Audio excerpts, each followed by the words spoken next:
అందరికీ నమస్కారం అండి. నాకు సరిగ్గా మాట్లాడటం రాదు, అందుకని మీరు క్షమించాలి, ఎక్కువ మాట్లాడలేను. శాస్త్రి గారు ఏంటనేది చాలా బాగా చెప్పారు. గురువారెడ్డి గారు కానీ, మా శ్రీరామ్ బాబాయ్ కానీ, రామ్ చరణ్ గారు కానీ. శాస్త్రి గారు అంటే ఏంటన్నది ఆయన పాటలతోటి 30-40 ఏళ్ళ నుంచి తెలుసు. అప్పుడే 89 నుంచి 88 నుంచో నాకు పరిచయం.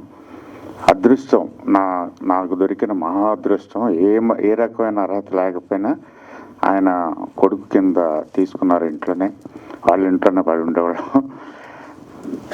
ఆయన ఉండే ఒక ధైర్యం. యాక్చువల్గా ఒక 6-7 నెలల నుంచే సినిమా స్టార్ట్ చేద్దాం, కొత్త సినిమా స్టార్ట్ చేయాలని, కానీ నాకు పాటలు ఏం చేయాలో అర్థం కావట్లేదు.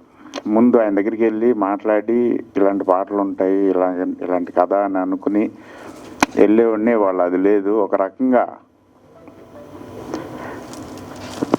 అనాథం అంటారు కదా,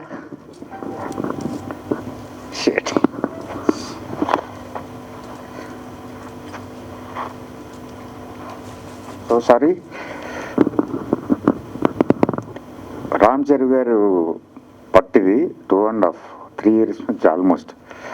పాపం. తర్వాత పార్దు అండ్ సపోర్ట్ చేసిన అందరికీ thank you very much. Sorry.